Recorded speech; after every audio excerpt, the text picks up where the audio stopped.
Xiaomi 14. Setelah 2 tahun, ini HP harganya udah cukup turun di harga 6-7 jutaan aja. Dulu banyak kontroversi, tapi sekarang menurut gue ini salah satu HP terbaik ex-flagship di harga segitu. Yuk mari kita langsung aja review Xiaomi 14.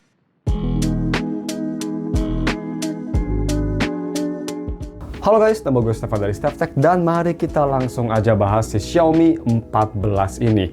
Langsung aja kita masuk ke videonya. Jadi gue mau bahas untuk harganya dulu ya, buat kalian langsung penasaran. Harganya kalau misalkan kalian mau beli HP ini, gue beli kondisinya masih ada garansi sampai 6 Juni 2026 dan gue dapatnya tuh yang pastinya resmi dan full set. Untuk link sendiri gue bakal taruh link di deskripsi. Gue dapat di harga segini. Jadi gue beli pas akhir Desember. Yes, video ini udah Februari, tapi gue beli 2 bulan yang lalu dan to be fair harganya dia di segitu udah affordable. Gue waktu itu sempat ada yang jual di 6 jutaan tapi telat beli, tapi kalian bisa dapat di harga range antara 6 sampai 7 juta. Sedangkan untuk spek sendiri gue bakal taruh di sini. In summary, dia pakai Snapdragon 8 Gen 3 yang masih plenty powerful walaupun agak sedikit panasnya itu chipset, layar LTPO, terus dia udah UFS 4.0 dan punya baterai yang bukan besar karena ini belum zamannya silicon carbon kayaknya waktu dulu, tapi fast chargingnya udah sangat cepat. Oke, wallpaper juga gue taruh di deskripsi. Dan untuk desain dan display, kita bahas pertama untuk build-nya dulu aja. Build dia full terbuat dari kaca dan metal, kerasa premium, no problem. Form factor-nya juga dia ini lumayan compact di 6,3 inci ya. Jadi buat kalian yang suka compact, ini HP menurut gue sih compact banget, ngikutin gue sama kayak iPhone 16 Pro gitulah, sama lah, mirip banget form factor-nya. Dan untuk masalah desain belakang, ini desain belakang memang khas Xiaomi flagship. Xiaomi 15 juga masih kayak gini dan desain belakangnya kayak gini, cuma yang gue agak kurang suka sih dari si finishnya sendiri. Gue suka warna hijaunya, tapi dia tuh finishnya glossy banget, jadi sangat fingerprint magnet dan glossy-nya tuh sampai si frame-nya juga. Jadi frame-nya juga ikut glossy. Biasa kan HP zaman sekarang tuh kayak dual tone ya, frame-nya matte dan juga belakangnya glossy atau kebalikannya. Di sini semuanya glossy yang kalau menurut gue jadi ada feeling rasa malah jadi kayak HP murah gitu. I don't know. Bagaimana menurut kalian? Menurut gue sih kalau misalnya bisa dual tone itu kerasa lebih oke. Ini kayak terlalu lebih mengkilat-mengkilat aja gitu. Dan untuk desain depan, ini gue sih suka banget ya. Kerasa banget flagshipnya, masih sangat modern banget. Dot display, bezelnya tipis dan simetris, no problem at all. Masih kerasa bagus banget juga. Dan displaynya juga dia sudah LTPO, AMOLED screen, 120Hz. Terus untuk masalah kualitasnya, kalau misalkan dipakai warna tone film ini bagus, warnanya oke, gak se-vibrant Samsung tapi cukup vibrant, mirip kayak warna iPhone lah AMOLED-nya. Film angle bagus, no problem, gak ada masalah buat nonton film, ini kerasa enak banget, masih kerasa kayak nonton di HP flagship. Dan kalau misalnya kita dipakai untuk di bawah sinar matahari, ini yang sedikit agak kurang. 2 tahun yang lalu mungkin nitsnya kurang terang, jadi bisa kita lihat kalau misalnya di biro itu di kondisi cahaya yang cukup terang, lagi sinar mataharinya lagi nggak kehalang awan, HP memang kerasa gelap ya. Malah kalau gue bisa bilang ini lebih gelap daripada HP-HP mid-range zaman sekarang. Jadi ya itu kelemahannya, mungkin yang udah kerasa tua yaitu dari si full brightness-nya nggak seterang HP-HP flagship atau even mid-range zaman sekarang. Itu aja sih. Tapi yang bagus juga dari HP ini yaitu dari haptiknya. Haptiknya menurut gue ini absolutely amazing. Sekelas lah sama Apple, Samsung, dan kawan-kawan yang HP-nya mahal berjuta-juta kali lipat juga. Strong, powerful, bulat, enak dipakai buat ngetik keyboard, dan implementasinya cukup banyak ya maksud gue. Jadi kalau misalnya kita pakai untuk kunci, itu ada lock screen-nya. Atur volume, ada haptiknya. Bukan lock screen, haptik maksud gue. Kalau misalnya kita ke control center, ngatur brightness, dia kalau misal full atau low, kayak gini nih, ada haptiknya juga.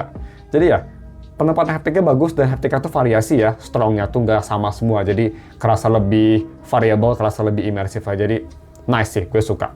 Terus untuk masalah biometrik, dia pakai optical fingerprint dan sayangnya walaupun ini HP flagship, biasanya penempatannya bener, cuma di sini agak terlalu bawah seperti biasa. Gue agak kurang suka.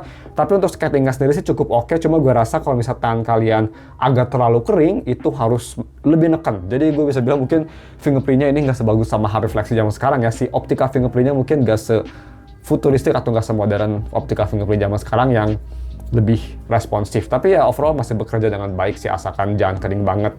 Posisinya aja yang kurang enak menurut gue, itu aja sih. Dan bagaimana untuk si masalah audio quality sendiri. Kita pertama bahas audio quality via USB Type-C to 3.5mm headphone jack, tapi karena gue nggak mau ada interferensi sama beda deck di 3.5 converter, gue pakai langsung aja kabelnya yang ada Type-C earphone-nya. Jadi gue pakai IEM Tanging Force, itu bisa langsung ganti ke Type-C plug. Dan gue colok ke sini, kualitasnya gimana? Gue sih lumayan surprise. kualitasnya ini sangat bagus. Gue matiin Dolby Atmos biar bassnya nggak terlalu nyala, tapi kalau mau lebih sedikit bassy, bisa nyalain Dolby Atmos. Tapi menurut gue dengan Dolby Atmos mati pun ini bassnya udah kerasa, dan dibanding sama PC ini memang arahnya lebih ke arah bassy, lebih ke arah V-shape. Jadi bassnya prevalent banget, kerasa banget, vokalnya jernih banget, soundstage bagus, separasi suara bagus. Overall sih ini suaranya bagus banget ya. Tanjim Force suara yang balance, kalau dicolok ke sini jadi lebih ke arah bassy, tapi jadi lebih fun gitu. Overall lebih ke bassy, tapi gue suka banget, gak ada masalah. Dan gue bisa bilang separasi instrumennya ini sekelas kayak colok di PC atau di laptop, bagus banget. Kelemahan sedikit yang gue rasa mungkin hanya full volumenya aja, harus di volume agak tinggi biar lebih enak. Dan dia tuh dari volume yang pas sama yang volumenya tuh agak kagok gitu. Jadi gue nggak bisa nyari yang pas. Kalau gue turunin dikit terlalu kecil, kalau gue gedein satu step terlalu keras gitu. Itu aja sih kelemahannya. Tapi selain itu udah cukup oke. Terus bagaimana untuk speaker quality? Ini dua speakernya dengan Dolby Atmos sebenarnya bagus ya.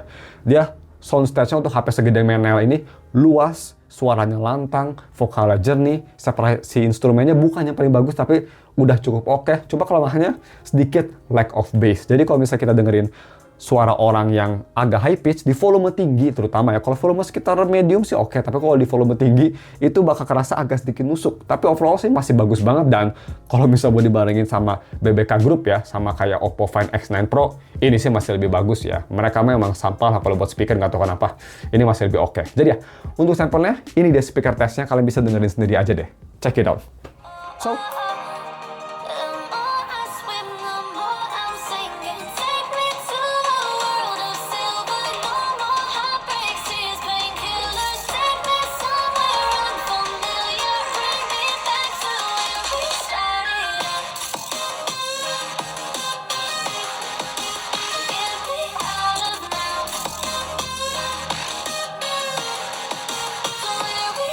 check it out.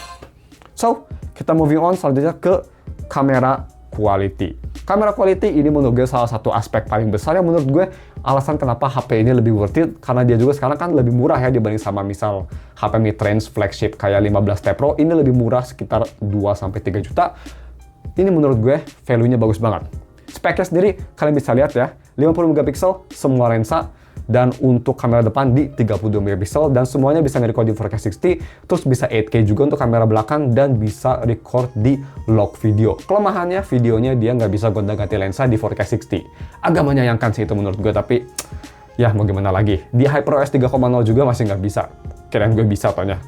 Emang ternyata limitasi hardware mungkin? I don't know. Tapi kita langsung aja bahas gimana untuk kamera FPS sendiri. Kamera FPS sendiri bisa kita lihat, dia agak baru ya sekarang, ada kayak pilihan Leica Vibrant gitu buat biar up to date sama kayak 15T atau 15 biasa. Dan yang gue suka tuh dia capture time-nya juga cepat. Jadi kalau misalnya kita mau foto, ada haptiknya dan cepat ya. Jadi khas flagship. Terus bagaimana untuk si kualitas fotonya sendiri? Bisa kita lihat gue taruh beberapa foto. Gue yang pastinya bukan profesional foto reviewer, tapi di mata gue fotonya bagus dan yang image-nya oke. Gue suka pakai Leica Vibrant, semua foto yang gue liatin pakai Leica Vibrant kerasa hidup, enak dilihat, jernih, bersih, warnanya lebih ke arah kebiruan dikit, tapi gue suka kayak gitu. Overall sih kerasa berjernih, bagus, dan range oke, kontrasnya bagus, dan untuk HP zaman sekarang di harga 7 jutaan ini masih kelas flagship banget. Masih lebih bagus lah daripada HP mid-range yang harganya 6-7 jutaan, menurut gue bagus banget, apalagi dia versatile ya. Tiga-tiganya kameranya solid, nggak ada yang dipangkas gitu. Terus untuk selfie juga ini bagus ya menurut gue. Smoothingnya nggak ada sih, kalian bisa lihat kerut-kerutan dan jerawat di muka gue, jadi no problem. Exposure juga bagus, no problem at all. Sedangkan untuk foto malam hari, ini juga oke, bisa kita lihat. Capture time cepat, dan kualitas foto malam hari juga bagus ya, nggak terlalu di over terangin, tapi kerasa natural, enak dilihat, dan noise-nya cukup minim. Sedangkan untuk video recording, ini yang menurut gue agak sedikit menyayangkan, karena video recordingnya sendiri bagus ya. Dia si video recordingnya bisa 8K, terus dia udah support log recording juga lagi ya gitu. It's amazing gitu untuk video recordingnya sendiri. Cuma yang agak sedikit menyayangkan itu nggak bisa gonta-ganti lensa di 4K 60, itu aja sih. Kalau bisa mungkin itu amazing, tapi sayangnya kalau kalian ingin gonta-ganti lensa hanya bisa di 4K 30 ya. So, ini dia sampel video dari resolusi 4K 60 dan 4K 30. Menurut gue sih ini bagus loh. Dari 7 jutaan, one of the best. Check it out. Oke guys, ini dia video recording pakai resolusi 4K 60 fps. Ini gue udah di HyperOS 3.0 yang paling baru, Android 16. Tapi ya sayangnya masih belum bisa gonta-ganti lensa ya. Di baru ini kan gue udah bisa. Jadi 4K 60 sayangnya kita nggak bisa gonta-ganti ke ultrawide atau ke telefotonya. Agak menyayangkan sih, karena kompetitornya kan bisa, tapi ya untuk zaman 2026 sekalipun ini menurut gue masih oke banget, mikrofon bagus dan stabilisasi oke. Jitter juga minim kalau misalnya kita ganti ke 4K 30. Nah, kalau 4K 30 ini baru bisa ganti ke ultrawide atau ke telefotonya. Jadi kalau ingin kalian bisa maksimalin semua lensa sih di 4K 30 aja ya. Dan 4K 30 sih menurut gue masih oke. Kalau misal stabil 30 semua masih smooth. Dan ya, kita langsung aja ke gaming performance yang agak mengejutkan. Gimana? Lumayan bagus ya. Tapi bagaimana untuk main game?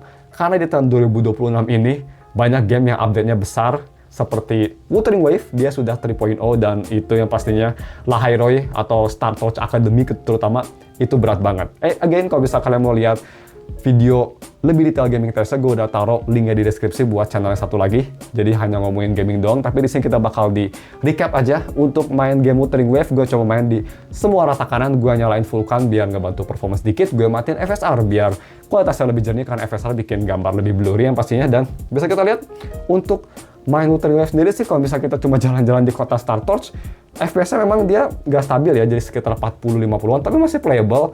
Ada sedikit stutter karena banyak crowd density, jadi nge-popping itu bikin FPS-nya turun. Tapi kalau misalnya kita cuma muter-muter di luar gitu ya, di luar Lahairoi, atau misalnya kita lawan-lawan exploring, itu masih enak. FPS kita 50-60, overall mantep, nggak ada masalah, dan masih sangat enjoyable. Temperatur maksimal cuma ini lumayan panas sampai 47 Celcius. Thermal throttling juga ada, nurun sekitar 5-10 FPS. Cuma bikin unik kalau misalnya kita main Zero Zone Zero, kalian bisa cek juga karena gue nggak bakal liatin di sini, tapi main Zero Zone Zero rata kanan di Xiaomi 14 ini lumayan impresif. Gak nge-lag sama sekali, FPS paling turun ke 40-an tapi nggak ada stutter, dan temperatur cuma sampai 41 maksimal 42 Celcius. Nggak ada throttling sama sekali. Lumayan insane sih. Ya kalian bisa cek sendiri aja ya di channel satu lagi, gue taruh linknya di deskripsi. Terus bagaimana untuk main game rhythm? Karena Xiaomi kan, seperti kalian tahu, gue selalu ngeluh ada masalah kayak audio delay, touch delay gitu ya di HP-HP yang bukan flagship. Di sini apakah ada masalah? Jawabannya, untungnya nggak ada. Ini kayak main di HP-HP flagship kayak Apple, Google, Samsung lah. Enak banget. Gue main di lagu tinggi juga, bad Apple di lagu expert, bukan expert plus lah. Gue nggak sejago itu. Lagu expert, nggak ada masalah, enak, enjoyable. Sayang nggak ada haptic kayak di iPhone, tapi oke. Tapi overall mantep banget. Apalagi di layar sekecil ini 6,3 inci, jempol player pasti kalian bakal happy banget. Enak banget pokoknya. No problem. Nice. Dan juga 120 FPS nggak ada masalah ya di Project Sekai. Smooth, nggak panas sama sekali. Moving on ke UI experience. Ini yang gue opininya sedikit berubah tentang HyperOS. Seperti kalian tahu, gue sebenarnya kan agak benci sama HyperOS karena nggak konsisten, kerasa kayak chip OS, kerasa nggak smooth aja, nggak enak gitu. Kayak feelingnya tuh nggak enak aja. Gue udah update ke Android 16, HyperOS 3.0, dan bagaimana experience gue pas pakai HyperOS 3.0. Gue bisa bilang much better dibanding sama HyperOS 1.0 atau 2.0.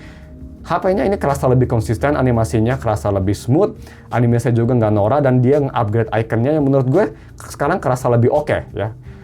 Control center juga sekarang lebih kayak Apple, whatever, sama kayak Samsung, sama kayak Oppo sama Vivo, tapi gue nggak masalah. Kerasa lebih smooth dan lebih konsisten aja, yang pastinya gue lebih suka ya. Jadi gue nggak sebenci itu sekarang sama HyperOS. Malah gue lumayan suka sama HyperOS 3.0. Ya menurut gue sih HyperOS tuh cocoknya di HP mahal kayak gini ya, karena bisa ngejar aja gitu. Enak aja performance-nya gitu. So, kita langsung aja bahas bagaimana untuk si DRM info. Dari info sendiri bisa kita lihat nih, dia udah WVL 1 dan yang pastinya sudah White Color Game Mode dan support Dolby Vision plus HDR10+. Nice. Last but not least, battery life. Baterai di HP ini memang kecil, 4000 mAh baterai, lebih tepatnya dia baterai di sekitar 4610, dan untuk ketahanan baterainya sih menurut gue ini masih solid, masih bisa dipakai untuk satu hari. Untuk pemakaian medium usage sehari ini masih tahan karena memang HP-nya juga kecil ya, jadi 4500 masih oke lah. Yes, nggak sebagus kayak Vivo X300 atau misal Find X9 yang lebih besar gitu, nggak bakal sebagus itu, tapi ini udah cukup oke ya. Ini gue pakai sisa baterai 45%, kemarin gue cas, gue pakai buat tes gaming Wuthering Wave sama Zero Zone Zero sekitar 20 menit, each application, gue nonton YouTube sekitar sejam, baterai sisa segini, not bad sih, active time 27 jam, ya cukup oke menurut gue, baterai masih cukup oke. Terus untuk charging dia bisa 90 watt, lumayan kenceng, cuma sayangnya harus pakai chargernya Xiaomi, itu yang gue nyebelin, nggak bisa pakai kayak charger yang 100 watt gue itu nggak mau for some reason, so unlucky ya. Terus bagaimana untuk kelemahan? Sebelum kita tutup video, kita bahas kelemahan yang gue rasa dari HP ini. Kelemahan sih agak sulit ya di harga segini, karena di 7 juta ini HP-nya udah bagus banget, tapi kelemahan yang gue rasa yang pastinya dari umurnya aja, seperti yang pertama, degradasi baterai ya. Terus yang kedua, yang lumayan mungkin big deal bagi kalian, software update. Kita udah dapat 2 software update, yang artinya sisa 2 tahun lagi. Jadi HP ini bakal berhenti di support di 2000, berapa tuh? 2027 akhir atau 2028 awal lah kira-kira ya. Ya, tar lagi sih kalau misalkan mau pakai HP ini jangka panjang. Tapi sebenarnya kalau udah nggak disupport pun HP masih bisa berfungsi ya, no problem. Cuma itu aja sih, gue bingung dari kelemahan dari HP ini. Gue suka form factornya dan no problem. Jadi kita langsung aja bahas bagaimana untuk konklusinya daripada kelemahan. Di harganya sekarang murah ya, dan rata-rata tuh di harga 6-7 jutaan tuh kondisinya kayak gini, mulus gitu, kayak hampir like new, ada sedikit receh cuma no problem. Gua sih rekomen banget, terutama buat kalian yang suka HP compact, fiturnya banyak, terutama dari kamera ya, kameranya komplit, compact, layarnya bagus gitu, harganya murah, di 7 jutaan gak pengen nge-spend kayak belasan juta. Ini menurut gue lebih worth it daripada beli yang versi murahnya kayak 14T Pro gitu, yang harganya mirip-mirip ya, atau 15T, ini menurut gue sih lebih oke. Kelemahannya hanya dari software update aja, itu aja sih. So, itu dia konklusi gue. Bagaimana menurut kalian? Bisa komen di bawah. Jangan lupa dan subscribe. Thank you for watching, dan ketemu lagi minggu depan untuk video review X HP bekas lainnya. Kalau misalkan ada saran juga bisa komen di bawah ya. Thank you and goodbye.